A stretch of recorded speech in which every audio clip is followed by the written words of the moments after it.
pangan ya teman-teman, bahan tambahan pangan atau BTP itu biasa bahan tambahan yang bukan bahan utama tapi ditambahkan pada suatu makanan untuk menentukan tujuan tertentu, misal untuk membuat manis, membuat kembang, untuk kue dan lain-lain, seperti itulah contohnya. Mungkin seperti itu ya. Jadi ingin informasinya awal, nanti teman-teman baru project untuk ke UMKM, apakah seperti itu? Oh, nanti kasarannya menginginkan di badan pom itu informasi awal saja ya terkait apa itu bahan tambahan makanan atau bahan tambahan pangan yang nantinya akan menjadi bekal teman-teman untuk melakukan proyek wawancara. Berarti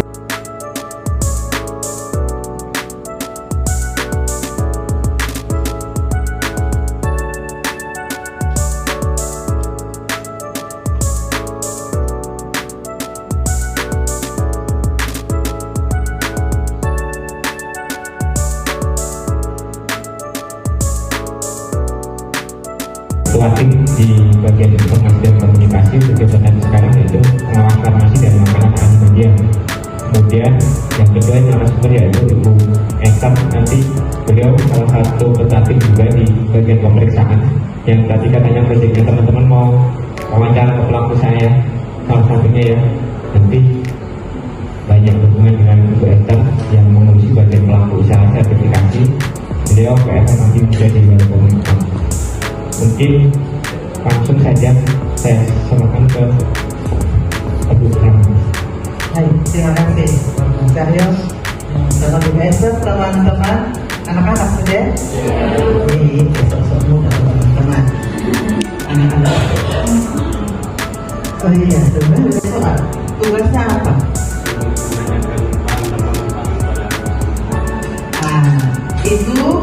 Ini tugas mata kuliah apa? Itu nanti kalau tentang BTP untuk mau informasi itu mau digunakan untuk proyeknya apa? Nama proyeknya? Pelaku usahanya kalian yang memilih atau disediakan oleh dosen atau dari mana itu dapat pelaku usahanya? Mengarahkan kamu pelaku usaha. Nah itu memang karena kalau tidak ke situ nanti kami pikir hanya ini penyampaian informasi biasa, padahal tahapan berikutnya kita arahkan ke sudah dikemas. Kalian sudah mempelajari tentang jenis-jenis pangan, bahwa pangan itu ada pangan segar, pangan olahan, pangan siap saji, pangan dalam kemasan sudah. Berarti yang kalian maksud adalah pangan olahan dalam kemasan. Oke, secara umum saja apapun itu atau mau lebih spesifik pangan olahan dalam kemasan yang bagaimana? Mama juga kasih kenalan. Jadi kita perkenalan dulu kan sebelum ke situ ya. Cuma ini memang jam makan siang. Jadi tidak apa-apa lapar-lapar sedikit. Nah, ini produsen. Ya, produsen itu memang adalah sasaran pengawasannya kami dan dari sekian ini dia panah ke sini apa yang kami awasi di produsennya di pabriknya. Kami memang mengawasi sarananya dan juga komoditasnya, komoditinya. Komoditi apa yang kami awasi? Komoditi yang terdiri dari ini ya. Saya pindah, nah ini semua komoditi yang kami awasi. Ini semua komoditi yang kami awasi mulai dari sangat produksinya sampai distributornya, begitu. Dan kalau konteks hari ini berarti di pabriknya ya, di produsennya, di pelaku usahanya. Dan dari semua ini kita sudah mengerucut bahwa yang kalian maksudkan hanya yang di sini, yang pangan olahan saja. Salah satunya, kenapa dipindah? Tidak bisa hanya berharap si produsen itu saja. Idealnya harusnya produsen sendiri. Kalau dia sudah tegakkan mutu, dia sudah tahu bahwa BTP yang harus digunakan yang benar sesuai ketentuan itu yang mana, maka harusnya kita yang lain ini tutup mata, gitu ya. Harusnya kita yang lain ini tutup mata. Tapi didapati temuan-temuan pengawasan BPOM masih ada produsen-produsen, pelaku-pelaku usaha yang tanda petik hanya mau cari keuntungan, sehingga dia tidak pikir itu soal keamanan untuk produknya itu nomor 2 dulu, yang penting dia dapat untung. Gitu. Maka akhirnya memang tidak bisa hanya seperti yang tadi dalam pertanyaan lain yang ada jawab Ibu, seperti pengusaha-pengusaha kecil nih yang seperti mereka pengusaha-pengusaha. Jangan sampai pengusaha Diko. Terus Paling kecil seperti informasi tentang bahan tambahan makanan ini, mereka tidak tahu dengan menggunakan aplikasi, karena mungkin karena kerja pengusaha ini mungkin mau orang yang tidak paham tentang iptek atau segala macam. Itu kira-kira daripada BPOM ini melakukan kegiatan seperti mungkin pinjam atau apa. Sudah, pertanyaan yang sudah dimengerti. Ini Fahmi Desa. Ini Desa, time is yours. Tolong jelaskan apa yang sudah dilakukan supaya gapek-gapek kalau itu juga terbantu kan? Itu yang dibantu.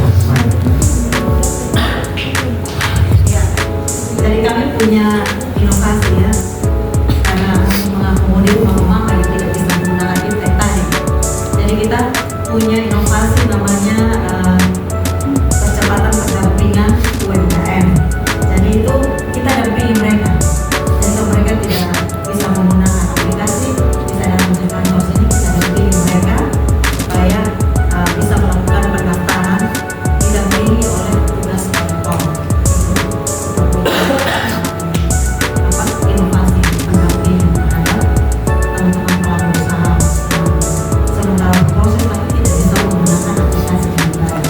Itu kami punya inovasi itu, dan biasanya kebanyakan kadang yang bukan tanggung jawabnya Badan POM juga mereka lebih suka datang ke sini karena ada kami punya tim yang bisa membantu mama-mama yang tadi tidak bisa menggunakan aplikasi. Ada kita punya pelaku usaha satu sampai sudah terbit dia punya izin, produknya sudah beredar di Alfamart, di Indomaret. Itu ibu mama tidak bisa menggunakan aplikasi sama sekali. Akhirnya kita punya tim di sini bantu beliau sampai dia punya produk sudah punya izin dan bisa beredar. Itu wajib punya nomor izin edar, itu wajib. Kalau dia tidak punya nomor izin edar, tidak bisa jualan, tidak bisa ada di toko-toko besar seperti itu. Kita sudah kerjasama dengan beberapa stakeholder.